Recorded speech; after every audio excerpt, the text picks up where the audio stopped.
Well, the Red Sox again putting on a very impressive offensive showing here in game one.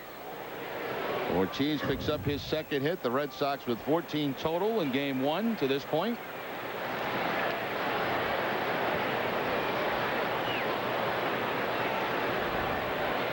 Here's Trot Nixon 1 for 4. He sends it deep and far to right center field. Back and it is gone.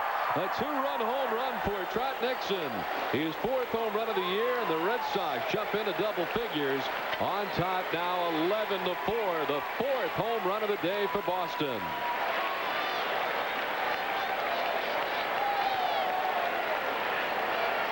Well, Brian Meadows, as we mentioned, had a little trouble against St. Louis with home runs, and now had a little trouble against the Red Sox. Trot Nixon picks up number 4 on the season. He's got 3 RBI in the afternoon.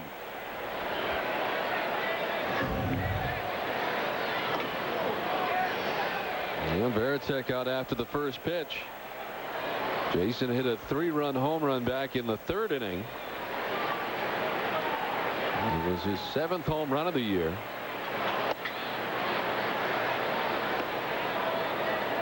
So a home run, a single, and another home run in this inning for the Red Sox to greet the new right-hander Brian Meadows.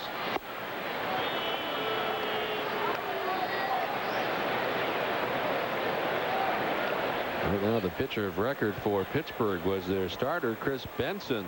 He went 6 1/3. Here's another hit. Varitek sending it into right center field.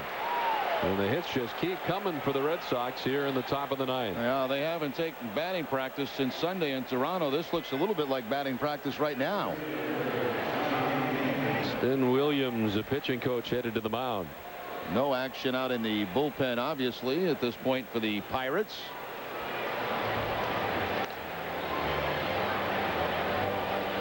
Gonna have to take one for the team here as the doubleheader, and Pittsburgh using their 3rd pitcher here in game 1.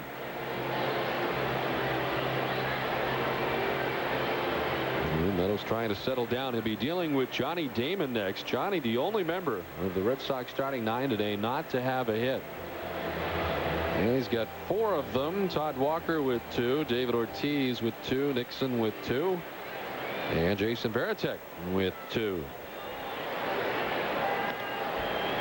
Boston has banged out 16 hits in this one, out hitting Pittsburgh 16-7.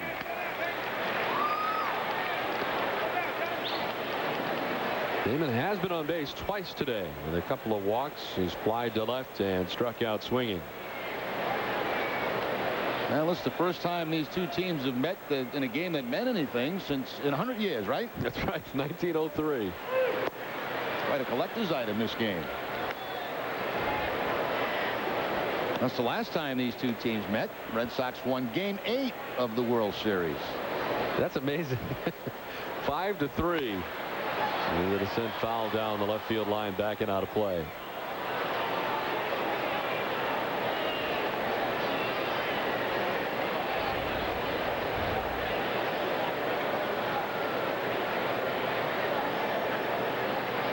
And 16 hits, tying a team high for the Red Sox this season, done 2 previous times. April 3rd against Tampa, May 15th against Texas. Red Sox also had 16 hits. And they've got 16 of them today. Interleague play beginning, and the Red Sox off on the right foot to begin their interleague schedule.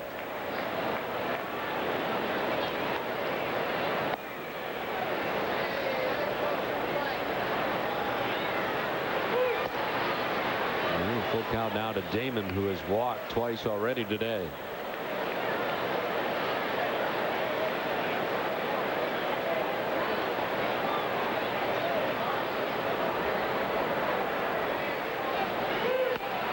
Check swing, foul over by the Pirates dugout. Dugouts here are very big and roomy, and they've set up some benches on the front end of the dugout, so you have the chance to sit on the front end of the dugout. Also can sit on the back, of course, on the benches, but they get benches set up in front too by the screens on the tail end of each of the dugouts. They remind me a little of the ones in Detroit. Yeah, very big. Grounded outside of first and foul. Detroit went from the dugouts at the old ballpark, where they were probably the smallest in all of baseball, to dugouts now where really you could put like 4 teams in.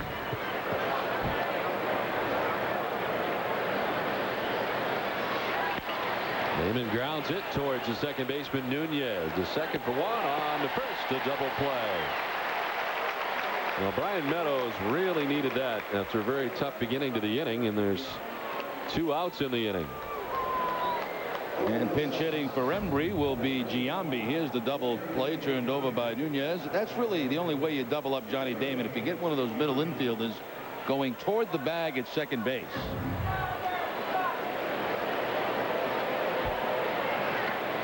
So Giambi to bat here in the pitcher's spot. Jeremy just hitting at 185. 5 homers and 13 runs batted in.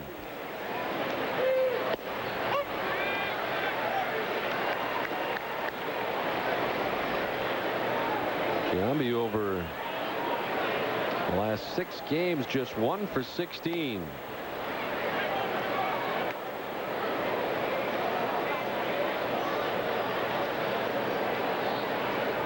Hit a .268 in the month of May, including 3 home runs for Jeremy. It appeared at that point he had kind of turned the corner a little bit, but been slumping lately, and strikes out here looking to end the inning. 3 runs in the inning for Boston. We head to the bottom of the 9th. Now 11-4 Boston. Bottom of the 9th, 11-4. The Red Sox have the lead. This copyrighted telecast presented by authority of the Boston Red Sox may not be reproduced or retransmitted in any form. In addition, the accounts and description of this game may not be disseminated without the express written consent of the Boston Red Sox. Well, the new pitcher for the Red Sox, Hector Almonte. Pretty impressive numbers down at Pawtucket. 21 games, 3-0. Opponents average of 176 and did have 9 saves. Reggie Sanders welcomes him. The line drive to center, but Johnny Damon's able to run down. A few changes out there for the Red Sox defensively this inning. Damian Jackson takes over in left field for Manny Ramirez. And another guy just up from Pawtucket, Freddie Sanchez at shortstop, or Nomar now defensively.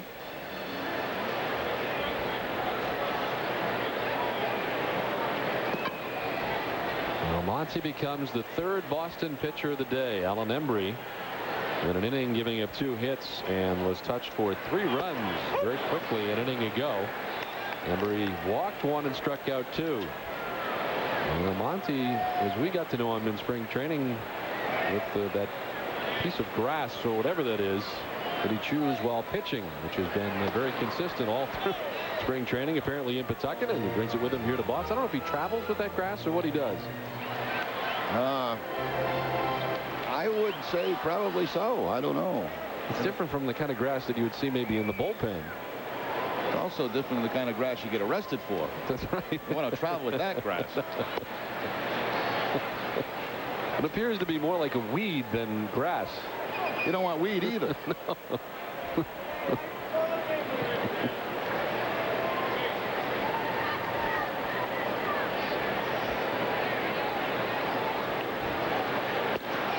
3-1 now to Abraham Nunez, the second baseman for the Pirates. Almonte with pitching, 3 years in Japan, I believe, after leaving the Florida organization.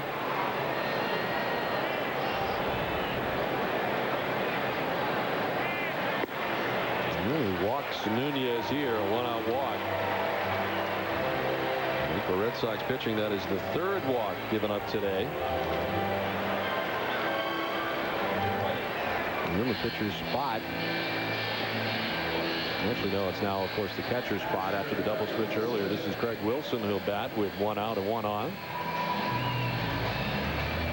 Wilson came on in the 7th inning, and in his first at bat, flied out to right field.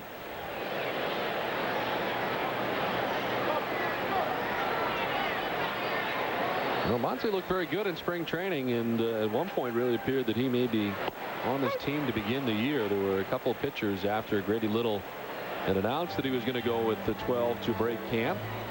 And it looked as if with the success Almonte was having, really gave up one earned run finally after several outings without giving up anything, that he'd be one of the guys. But as the season began, he goes to Pawtucket. All of a sudden racks up a bunch of saves as the Pawtucket Red Sox closer and finds his way back to Boston here. But the last two names were a little bit of a surprise on the last day of spring training, and Steve Woodard and Brandon Lyon at the time.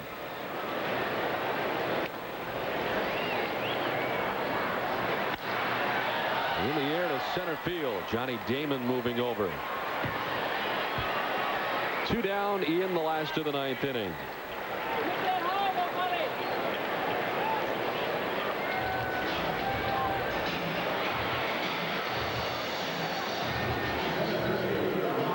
We head back up to the top of the order for Makoviak. Lined out to the shortstop his first time up, Rob Makoviak. Took over in center field for Kenny Lofton, who started the game in the top of the order, was 1 for 3.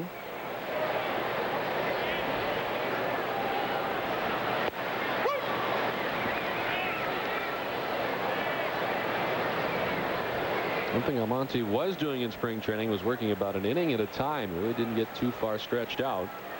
Although down in Pawtucket did go 2 innings on several occasions out of the bullpen. And quickly ahead of Makoviak, 0-2, as the Pirates are down to their last strike here in game 1 of the doubleheader. And looked to be the slide, a fastball slide, a changeup from Almonte.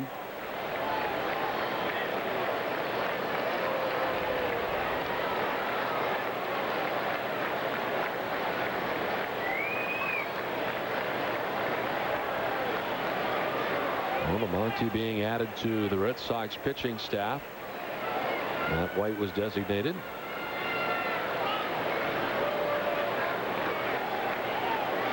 The 0-2 on the ground towards the first baseman Ortiz, bobbles but stays with it and has time, and that's the ball game.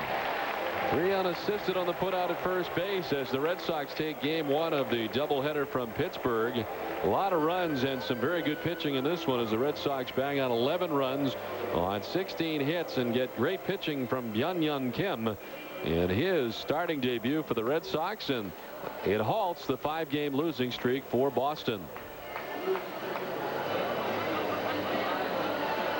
The Foxwoods chance play of the game, the home run by Jason Varitek, number 7 on the season. This coming back in the 3rd inning. Really kind of when the Red Sox took control of this ball game. The Foxwoods chance play of the game.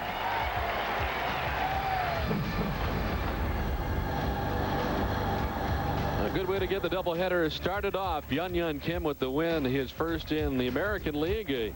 1-0 his record. Chris Benson, the starter for Pittsburgh, gets the loss 5-6. 11-4 the final again. We'll take a break, and then on the other side we'll join the boys from the Boston Globe Sports Plus, and then later we'll have game 2 for you.